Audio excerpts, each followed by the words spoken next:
Are you a beginner? Not somebody who's dabbled, not someone who has painted for a couple years.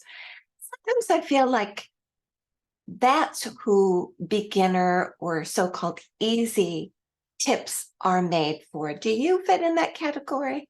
If you feel that way, stick with me and I really want to hold your hand. I want to hold because I want to show you the real beginner, like you just ordered a few paints.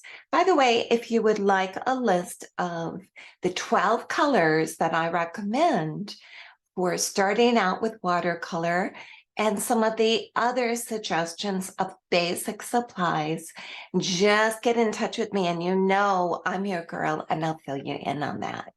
Today I want to talk about how to get your paints in your basic palettes and how to know if you have too much water.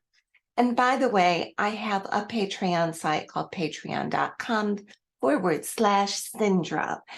And the $8 tier, which is called Starting Out, I'm going to hold your hand through all of those tutorials. There's lots to choose from. I add 4 each month. It's $8 a month, which is considered a sponsorship of me with my art.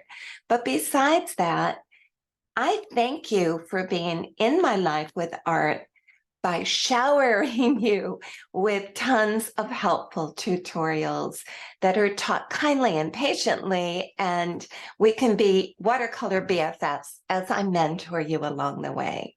If for some reason you don't want to continue, just cancel before your month's up and just grab as many as you want during that month, and I know they will help you if nothing else.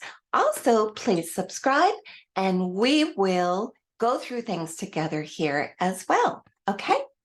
So when you get your paints, and I do have a list of 12 that I recommend, and they include some of the basic colors that you can mix.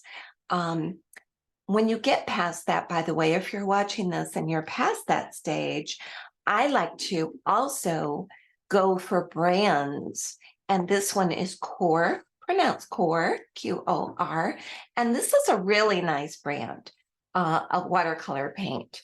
But it's important to do two things no matter what paint you're using. And you always want it to say professional, or just ask someone like myself who's a professional watercolor artist, and we'll steer you away from the cheap student quality that's going to hold you back and get you frustrated. There's a huge difference, okay?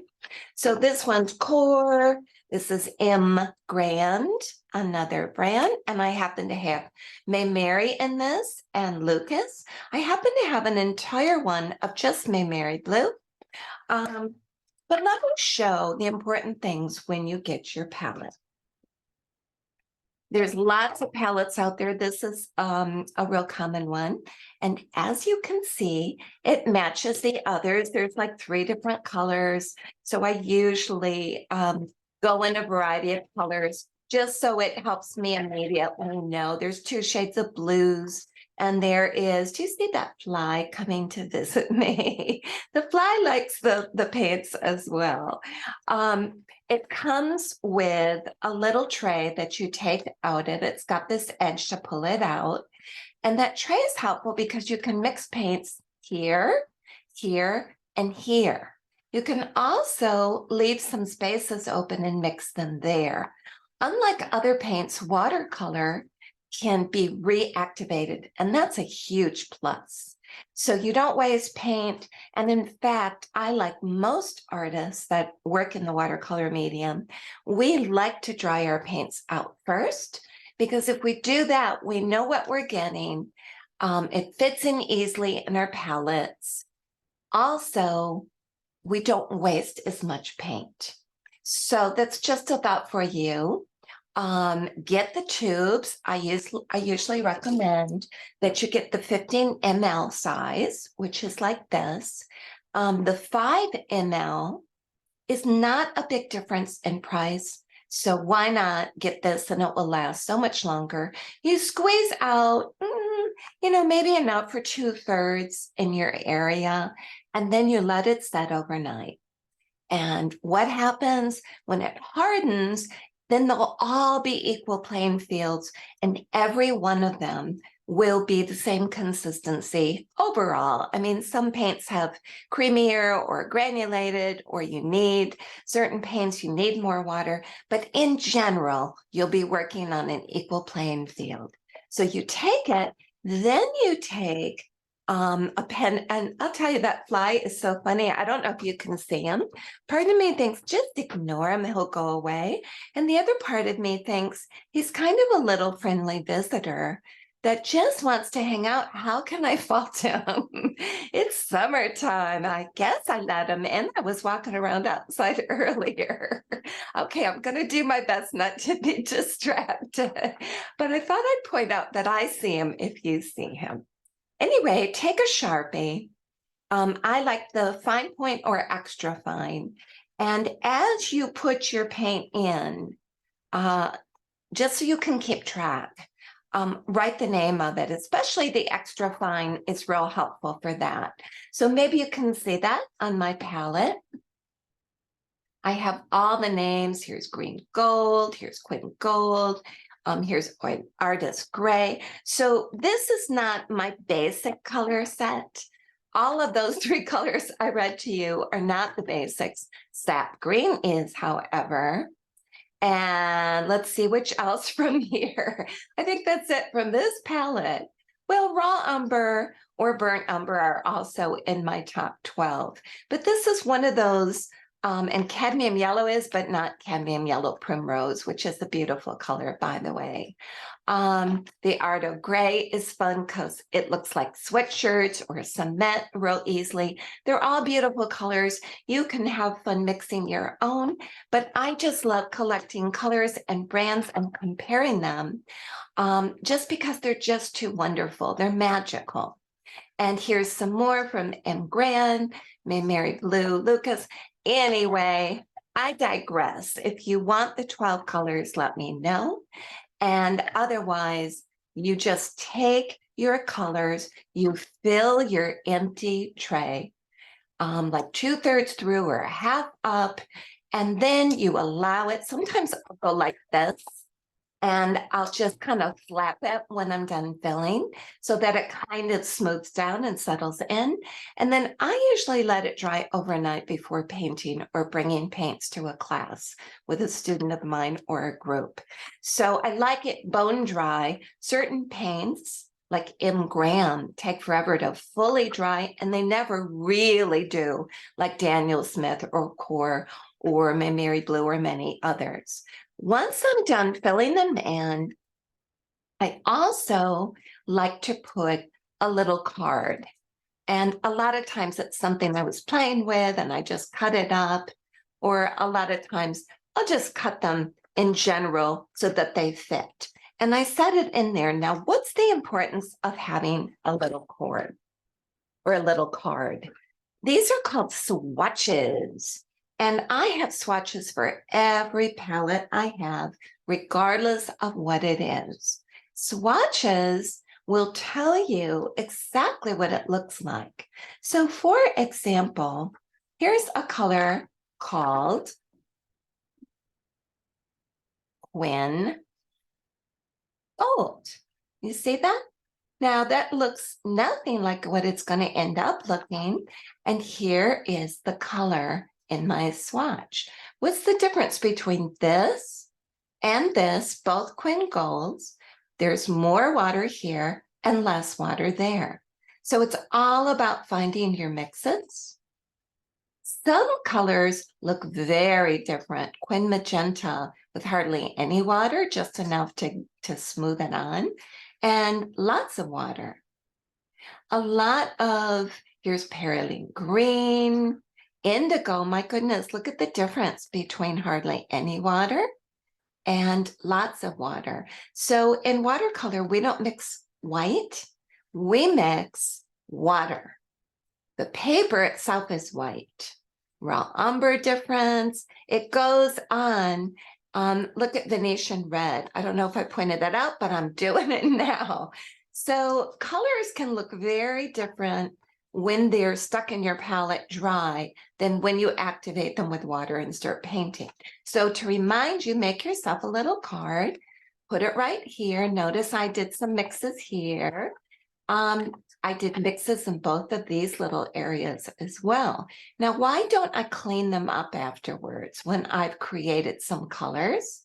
Well, the reason is sometimes the perfect color is a little dab that I mixed before. Remember when I told you you can reactivate it? There it is. So it's just something to think about. Put yourself a little palette together, enjoy it, and then let's get ready to paint.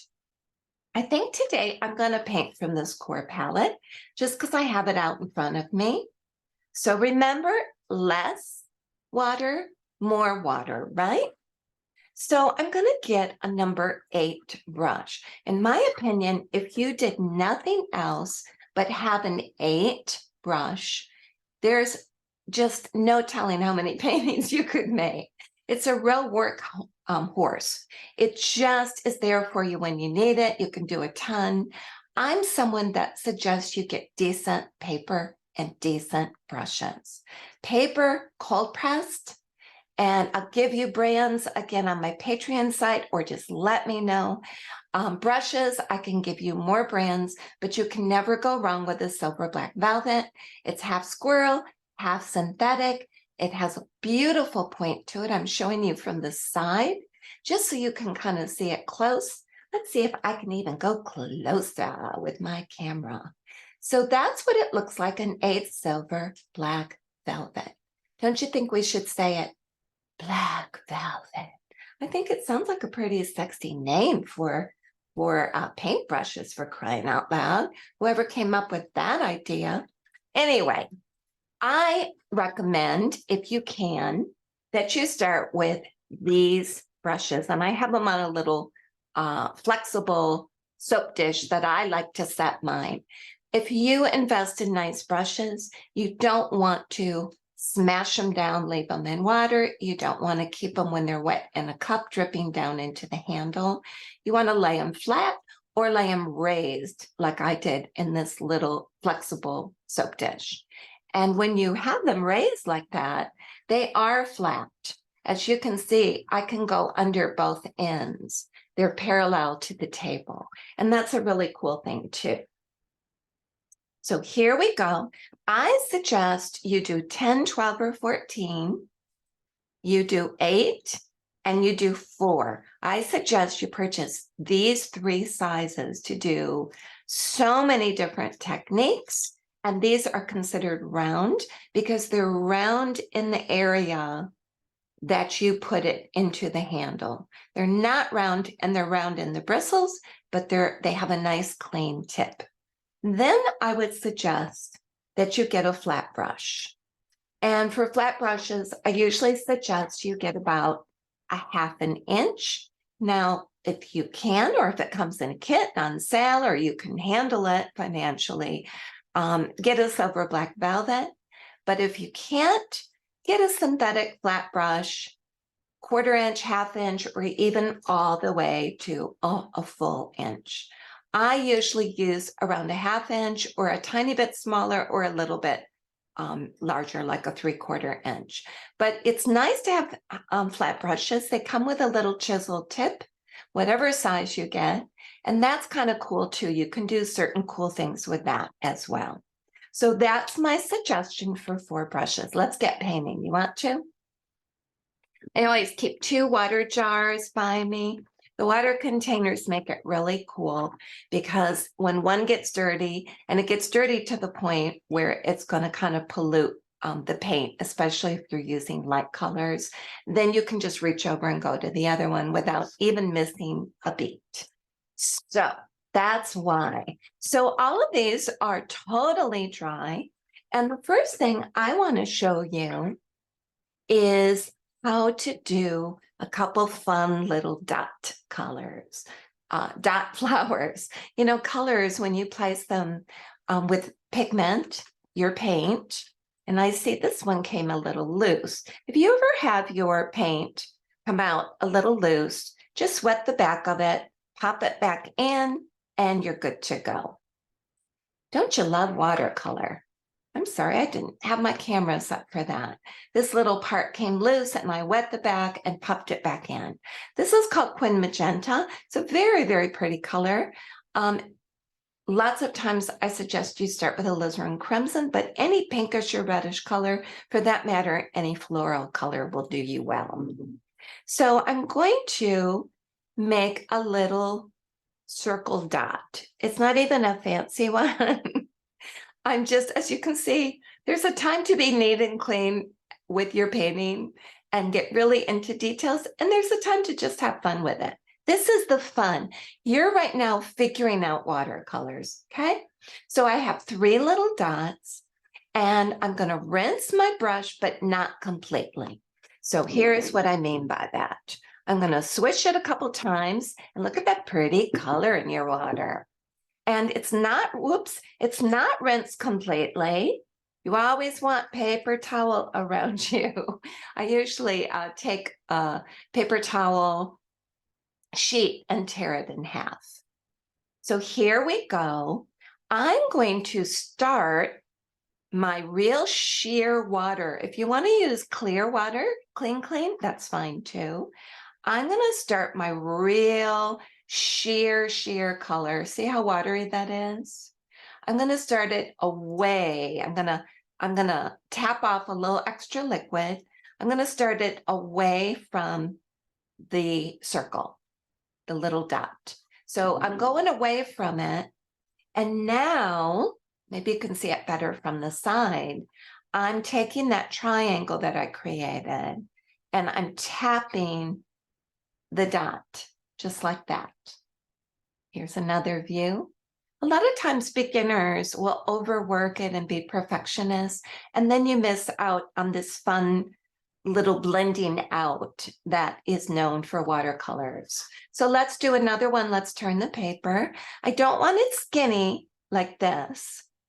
I want a nice big fat triangle, and I want some shorter than others, some blotchier than others, and then I'm going in, and that's starting to dry the little circle just a tiny bit. So I'm going into it and tapping it to loosen it up a little bit because I don't want the mark. So now we've got 2 so far. See that? Now I'm going to rinse a tiny bit again, keeping the water flow going. And now I'm going to do, notice I'm not even touching it.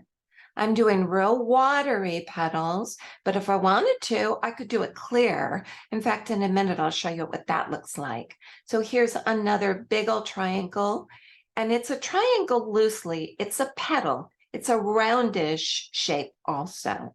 And now I'm going in and I'm scrubbing that loose so it connects.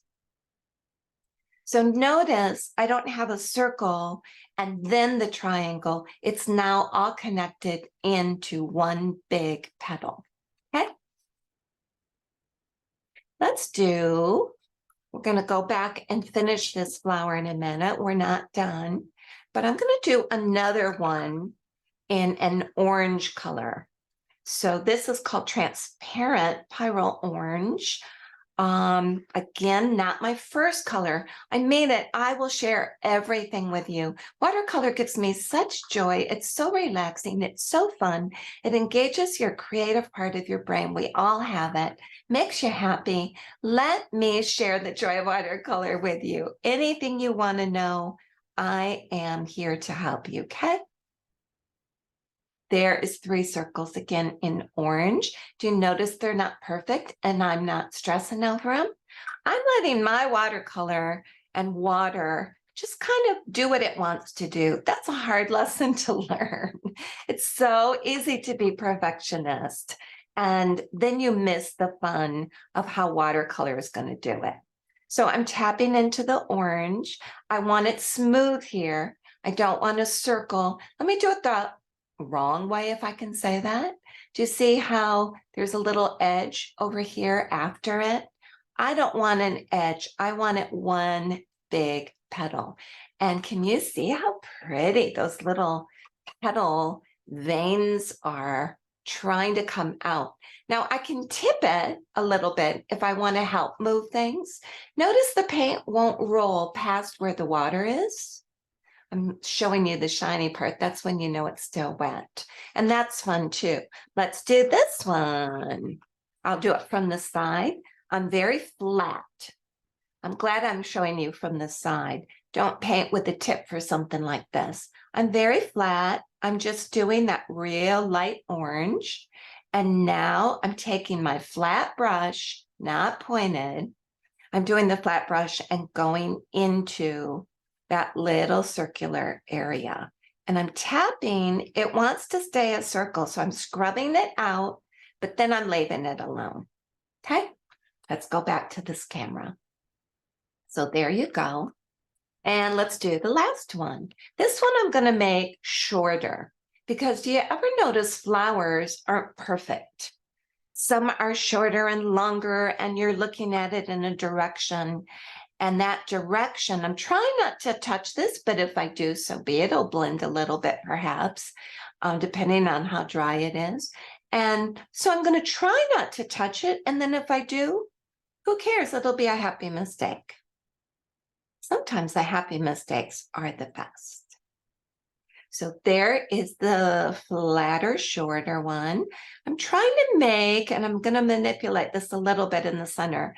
I'm trying to make them all kind of go together because then when I add a center, it'll kind of complete the look. But let me tell you, if it doesn't go together perfectly, who cares? I know I don't. You shouldn't either. You should just see what happens. Watercolor will almost paint itself once you help it along. So I'm going to do, let's see how wet the first one is. The shine is off the first one, which means I'm going to go back in and add a couple of petals. Now, if I want, I could add the same color, which I probably will do with you, or I could add an alternating color. Either one works. I think I'm going to add the same color. And here is a little dot. Here is one in between. And this one, I'm going to make a big dot. So that's what I'm doing there. I'm rinsing my brush loosely. Just going in. I can leave a lot of water on it. I'm tipping it on this side, dragging off so it's not just pure water flooding all over my paper. You know, water control is something you learn just by doing it. So I'm doing this one over the edges a little bit of the others, and that will make it look like the petals are somewhat transparent. It's kind of a pretty look. And here we go again. I'm getting ready to do a series with my Patreon that goes over every basic and allows you for each one to learn some new techniques that are just so pretty. And again, if you want more information to join me or to try it out, you know I am here for you. Just ask. So the pink one allowed me to overlap on some of them. And the orange is still shiny, just like the pink layers that I just added. So I'm going to leave that orange alone and do one more flower. And I think I'm going to do a purple one. I just love floral colors that are nice variety. So this happens to be dioxide purple for those that want to know. And I'm doing the same thing this time. Look at my fly friend is right on my finger. Do you see it? This is funny. It's a very friendly little fly. So there's some big dots. I put them instead of in a nice little evenly spaced area. I instead put them grouped a little bit. Here I am. The fly likes the pink flower very much. Of all my years of painting, And it's about 20 with watercolor and even longer with other mediums. I've never had a fly just hang out with me like this. Maybe it's good luck for you watching. That fly is just going to inspire you. So here is my purple, my real light, pretty purple. And what I might do is keep some of the leaves even lighter because, whoa, bam, that's a heavy one. Oh, this gives us an opportunity for a little trick I can show you. See that paper towel? I'm fine with that purple, but let's say I wasn't, or you aren't, and you wanted a little lighter. Look what I'm doing. I'm blotting it. I'm not scrubbing. I'm not touching the other dots. I'm just popping it down and blotting. And I actually do think that looks pretty. I think I'm going to rinse my brush a little more. I don't mind that it's pink still because that works well with the purple. So here we go. This one, I'm going to, it already started coming out. That's fine with me. I'm going to go close to the orange and close to the other petal. And rinse, rinse, rinse. I'll show you another thing I can do if I want. Since the purple is so bright, I could lift there, or I could take my brush, tap off excess, and lift this way too. Isn't that cool? So I can control how much, and I think I want to reshape this if I feel like it. Why not? So there's the purple. I'm rinsing again. Now I'm going in with plain water. I didn't semi-rinse. I actually rinsed all the way while I was showing you how to lift. There you go, and there you go. Now, it was totally clear water. Hello, fly. And that totally, see that fly might think they're real. The fly thinks I'm such a good artist that they're real flowers. I'm pulling it out just a little bit, but not much. And then I'm going to tip it a little bit and let it continue. See me tapping? And letting the purple just kind of find its own little blotchy area where the water is. That is just a cool thing that it will do. And now I'm going to add, even before it's fully dry, I am going to add yellow ochre. I don't have yellow ochre, so I'll use Naples yellow. Yellow ochre is a wonderful color. I use it all the time, and it's on my list. So there I am. The purple was not dry, so that yellow is going to blend any place I touch. And this one I'm going to teach you. Since we're new BFFs, I got to show you all the tricks, right? This one I'm going to show you if you're doing a different color altogether. It's real funny because I have a lot of little flowers. Some are like silk flowers. I have a lot of flowers around where I'm painting. I'm wondering if he's thinking, oh, a terrarium. So I just added the Naples, which is very similar to yellow ochre. And I think I'm going to go behind the pink. And if you're not feeling it, don't worry about it. And I might scrub out the purple and go up to the orange too, because I did that with the other. So there you go. And you know what? I might just let that one simmer by itself. Let's see what we're doing with our orange. This one, notice I'm tilting the paper. It's a little trick to find out how wet it is, because watercolor is all about the water, whether it's wet, dry, or in between. So I'm going to stay away from areas I don't want to blend out. This one was fine blending out, but this, I don't necessarily want it to blend out. We'll see. So now with the orange, I think I'll add Naples also, just to be versatile. And I'm going to put one here and one there. I'm semi-rinsing my brush. I'm putting a petal shaped. You can't see it, but by now you know the shape, right? Hard to see because it's clear there. Now, can you maybe see? I'm following the same shape all along that I've been doing, but I want the Naples yellow or the yellow ochre, if that's what you have. I want it to just kind of blend out and be pretty. Be pretty. So I'm tapping, and it got into the wet one, so it's going to blend out a little bit like it did with the purple. That's fine with me. So there is that one. And I'm feeling like I might tap one more, just kind of hiding behind the scenes. This one, I'm just tapping in and pulling out. I didn't even do my cool trick. But there it is. Now I'm just playing. She was playing. All right.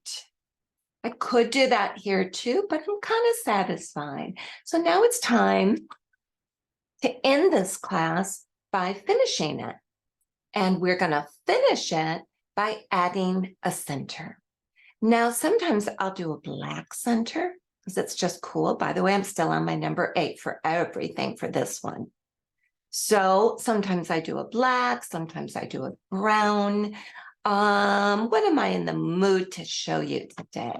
I think I'm going to do,